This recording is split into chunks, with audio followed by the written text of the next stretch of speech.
Hi, Ma'am Kitty. May gusto sana akong sabihin sa inyo, Ma'am Kitty.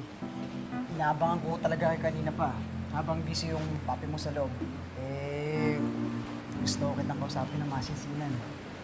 Tungkol saan? Tungkol sa... Alam mo na. Dun sa... Sa ano? Ha? Hindi ko alam. Sa ano, ikaw, ako, tayo. Ah? Hindi, Alam mo, Ann, pwede ba ayusin mo na lang yung pagsasalita mo para mas magkaintindihan tayo? Ano ba yun? Hindi ako sa inyo magbiti. Pero, gusto ko sanang malaman kung gusto mo rin ba. Orb. Timing naman ito. Kitty, sobrang laki kasi ng problema ko. Anong kinalaki ng problema mo? Gagawa kasi ako ng bagong profile picture. Kailangan ko ng opinion nyo. Ito yung mga posts na hawakan mo. Ito ang adventurous look. Ito ang mysterious look. Okay? Ito ang happy look. Ito naman. Ito ang pinakagusto ko. Ito ang cutie look. Cutie look. Oh. Ito na yun, mukhang bumibela na. Ang ganda ng movement. Ganun. Ano? Pili na!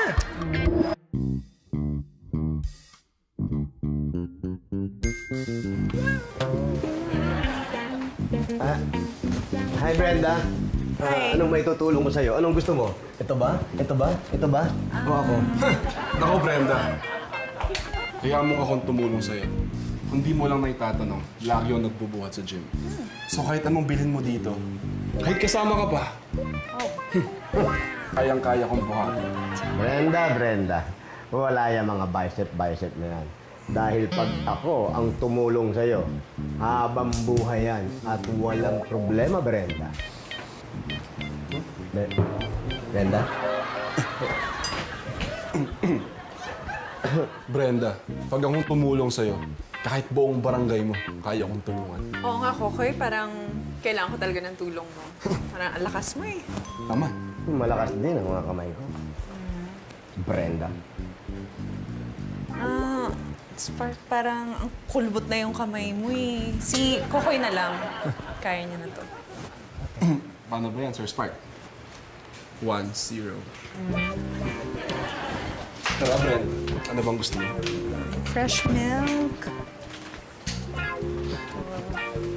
Ooh! Noodles. Yes.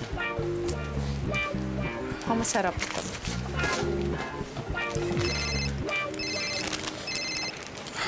Hello?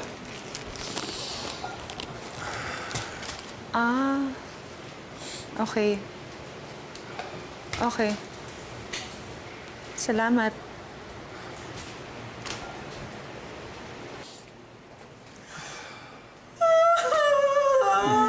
Brenda. Anyari? Anong ginawa mo? Sir Spark, di ako may tumawag. Brenda, bakit ka umiyak? Anong nangyari? Bakit? Brenda, okay ka lang ba?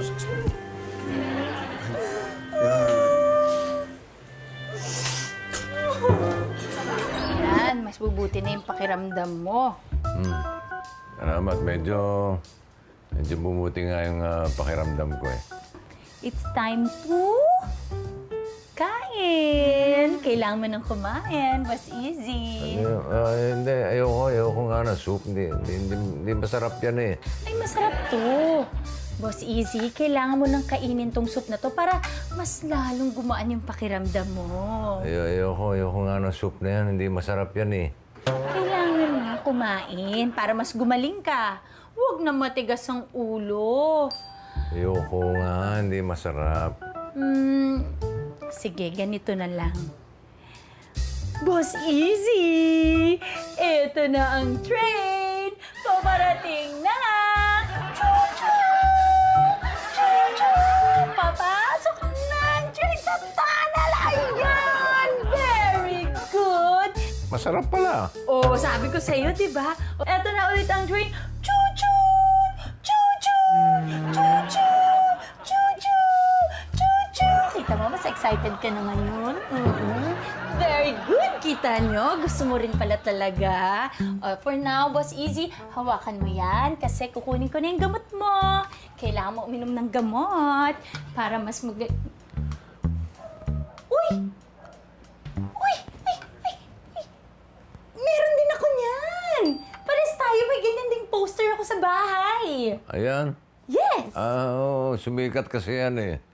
Dahil sa sobrang sikat, nagpamigay sila ng maraming ganyan. Okay. Yan, oh. Di ba masarap? Ubusin mo yan, Boss Easy, okay? Tapos eto na yung... Naku, wala yung gamot dito. Nalimutan ko. Can it be, Boss Easy, dito ka muna, okay? Pupunta lang ako sa butika para bumili ako ng gamot mo. Gamot? Wag na. Huwag ka nang bumili ng gamot. No! Kailangan kong bumili ng gamot. Kailangan gumaling ka. Oh. Wag na kaya. Wag na. Okay. Wag mo nang tigilang kainin yan. O sige na, mabilis na ako. Babalik ako kagad. Bye-bye! Finish mo yan.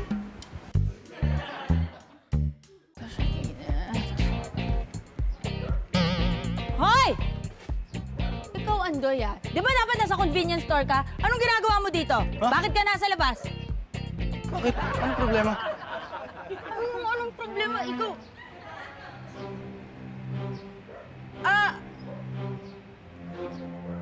It's a prank! I got you!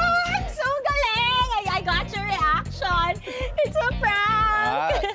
Dapat pogi ako dyan, ha? Teka, saan ka nga pupunta?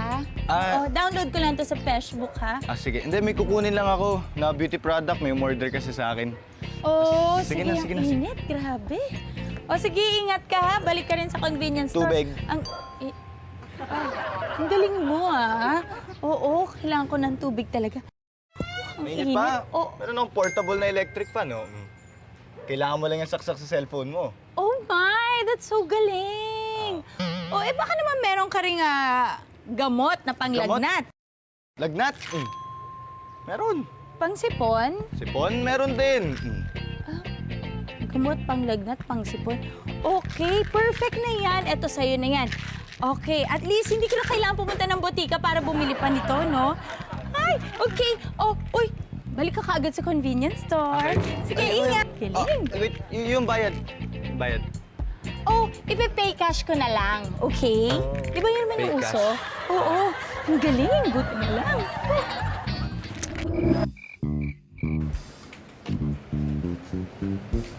Brenda? Coffee?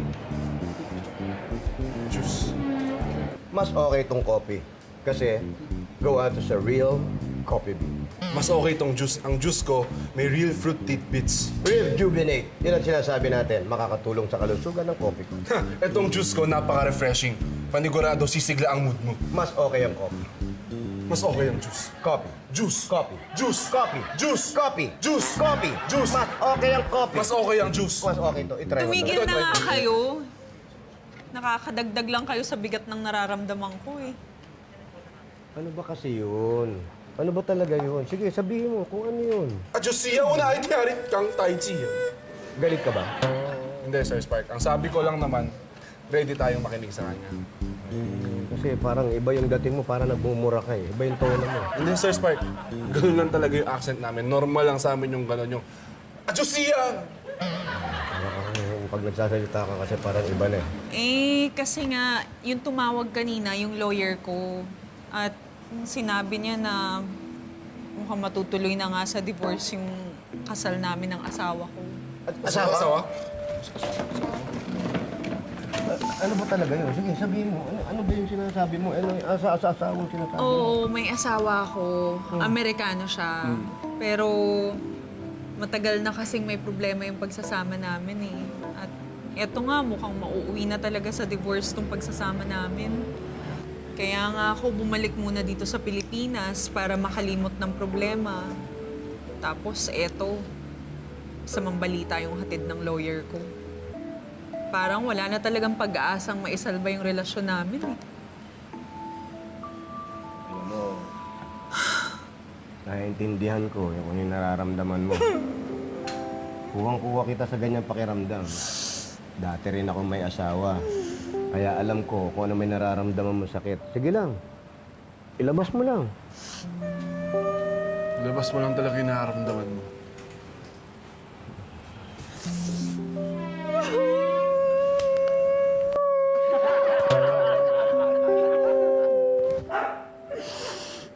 Sige lang, sige lang. Sige, ilabas mo lang. Okay lang yan. Ganun talaga ang buhay. Huwag mong kimkimin sa dibdib mo yan. Kasi pag kinimkim mo sa dibdib mo yan, walang mangyari. Hoy, hoy! Anong ginagawa niyo sa tita ko? Bakit umiiyak yan, ha? Kokoy, smart, ha? Hindi ako! Ginagawa niyo sa tita ko! Hindi nga ako! Dali! Aray! Aray! Aray! Aray! Aray! Aray! Aray! Boss Easy, eto na ang gamot mo. Kailangan mo nang inumin ito. Be a good boy. Di ba good boy yan? Naku. Boss Easy, sige na. Hindi kayo gagaling. Oh my gosh naman, Boss Easy. Ay, Boss Easy, I'm so sorry, ha?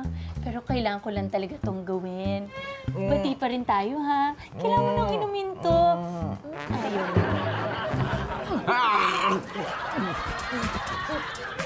Very good! Very good! Good boy yan! Good boy! Ang bait ba? Ito, isa pa! Ayoko na, nalulok ko na, nalulok. Oo, ang galing. Ayoko na. Good Ayoko na. boy! Hi, Ma'am Kitty.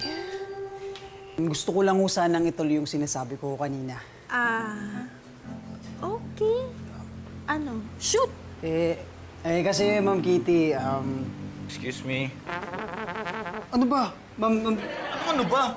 Kanina pa ako naglilinis dito eh. Kayo ang nakakaistorbo. ikaw yun! Doon ka na, yun yung marumi doon, oh. Doon ka na. Ayun, oh, doon. Storbo to eh. Ma'am...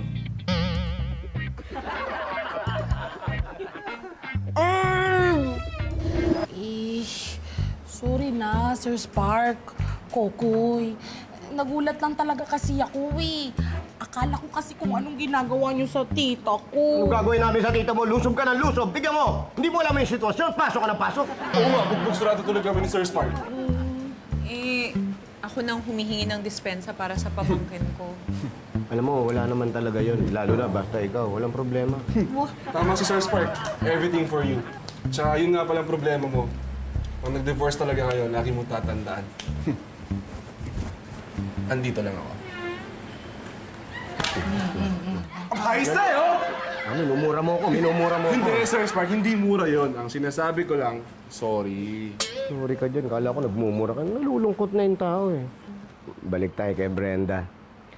Brenda, alam kong masakit yung nararamdaman mo. Pero kung ano't ano man ang mangyari sa inyo mag-asawa, lagi mong tatandaan. Nasaktan ka ngayon, may dahilan yan eh. At siguradong may maganda o panibagong buhay na darating sa'yo. Tama. Tsaka lagi mong tatandaan. Kahit anumang pagsubok ang dumating sa buhay mo, malalagpasan mo yan. Alam niyo, kahit gaganyan-ganyan kayo, may sense pala kayong kausap at ang sarap niyo mag-comfort. Siyempre naman. Ganon kami rumispeto sa mga babaeng kagaya mo. Mabait na. Hindi naman masyado, tita. Salamat Isipin lang natin. Thank you talaga sa inyong dalawa. Basta magiging okay. Grabe naman. Thank you talaga. Sana. Sali ako. Alam ko, isa lang. Konti lang, boy. Thank you.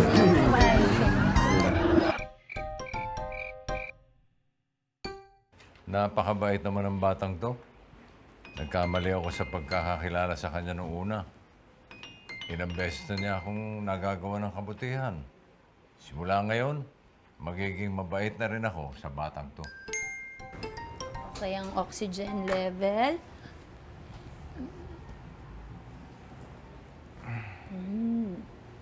Ayan. Okay.